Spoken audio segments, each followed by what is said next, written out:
Hi, CMP Sharks. It's Miss Amanda from the library. Happy African American Heritage Month. Today I'm going to share with you one of the books I read as a child that I shared with my own kids. It's a beautiful, wonderful book.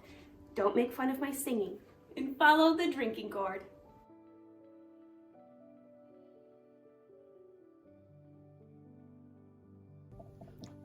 Follow the Drinking Gourd. Story and pictures by Jeanette Winter. A note about the story. In the early days of slavery in the United States, many slaves tried to escape their cruel bondage by fleeing north, usually to Canada, to freedom. By the 1840s, a loosely organized group of free blacks, slaves, and white sympathizers formed a secret network of people and places that hid escaped slaves on their dangerous journey to freedom, a network that came to be known as the Underground Railroad. Traveling along the darkened roads at night, hiding out by day, moving slowly upriver along hundreds of miles of connecting waterways, the fugitive slaves endured many hardships. Slave catchers hunted them down with dogs. Many were shot or hanged, and even after crossing into the free states, runaway slaves could still be captured and returned to their masters for a reward. One legendary conductor on the Underground Railroad was a one-legged sailor named Peg-Leg Joe. Joe hired himself out to plantation owners as a handyman. Then he made friends with the slaves and taught them what seemed a harmless folk song, Follow the Drinking Gourd. But hidden in the lyrics of the song were directions to follow the Underground Railroad. The drinking gourd is the Big Dipper, which points to the North Star. When the sun comes back and the first quail calls, meant spring, when the travel might be least hazardous. As the runaway slaves followed the star north, they would come across marks Peg-Leg Joe had marked in mud or in charcoal on dead trees. A left foot and a peg foot, and they would know they were on the right trail. The river that ends between two hills was the Tombigbee River. The second was the Tennessee River, and the Great Big River was the Ohio River, where Peg-Leg Joe would be waiting to ferry them across to the free states on the other side. From there, the fugitives were guided from one hiding place to the next until, with luck, they made it to Canada or other safe places in the north. Long ago, before the Civil War, there was an old sailor called Peg-Leg Joe, who did what he could to help free the slaves. Joe had a plan.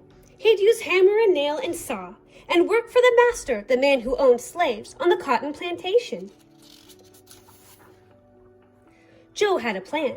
At night when work was done, he'd teach the slaves a song that secretly told the way to freedom. Just follow the drinking gourd, it said. When the song was learned and sung all day, Peg-Leg Joe would slip away to work for another master and teach the song again.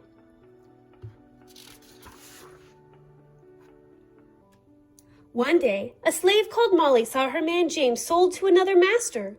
James could be taken away, their family torn apart. Just one more night together. A quail called in the trees that night. Molly and James remembered Joe's song. They sang it low. When the sun comes back and the first quail calls, follow the drinking gourd, for the old man is a-waiting for to carry you to freedom if you follow the drinking gourd. They looked to the sky and saw the stars.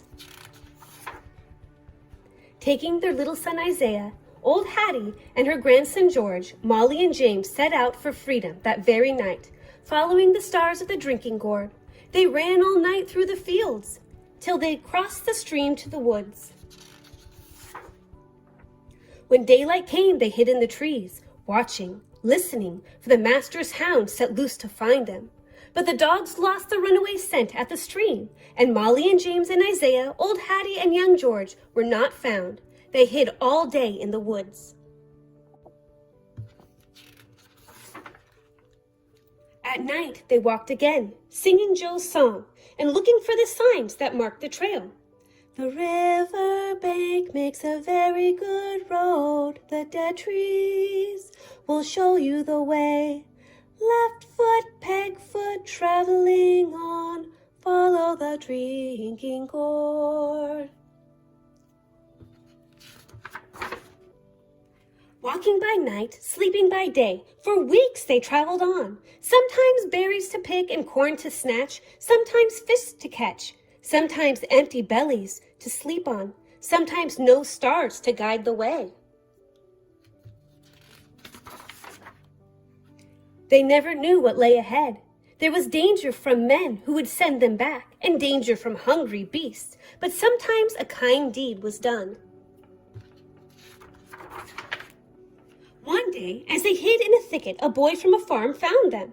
In a bag of feed for the hogs in the wood, he brought bacon and cornbread to share. Singing low, they traveled on. The river ends between two hills. Follow the drinking gourd. There's another river on the other side. Follow the drinking gourd. On and on they followed the trail to the river's end. From the top of the hill they saw the new path, another river beneath the stars, to lead them to Freedom Land. The drinking gourd led them on. The song was almost done. When the great big river meets the little river, follow the drinking gourd. For the old man is a-waiting for to carry you to freedom if you follow the drinking gourd.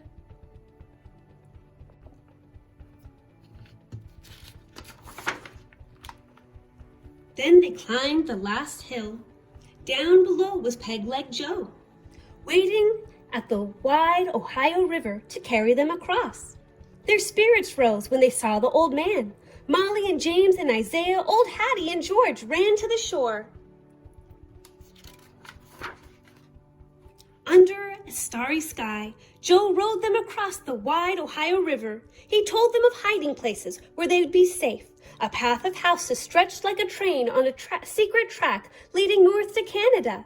He called it the Underground Railroad. It carried riders to freedom.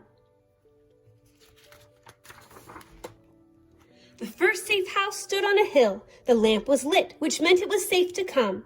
Ragged and weary, they waited while Joe signaled low with a hoot like an owl, when the door opened wide to welcome the freedom travelers.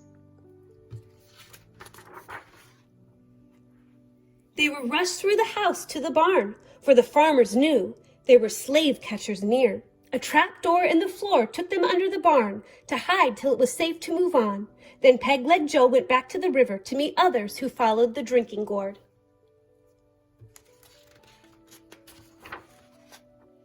With danger still near, too close for ease, the farmer sent the 5 travelers on. He drew a map that showed the way north, on the midnight road to the next safe house just over 2 hills. This time James called the signal, a hoot like an owl. That opened the door to a Quaker farm. The travelers were led to a secret room hidden behind shelves. They rested here for many days and healed their wounds. Soft beds, full meals, new clothes, hot baths washed away some fear and pain. Isaiah smiled.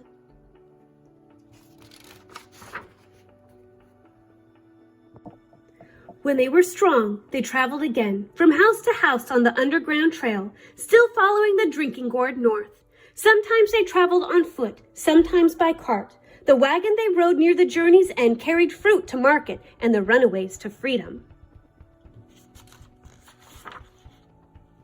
At last, they came to the shores of Lake Erie. Molly and James and Isaiah, old Hattie and young George climbed aboard the steamship that would carry them across to Canada to freedom. 5 more souls were safe, old Hattie cried. The sun shone bright when they stepped on land. They had followed the drinking gourd.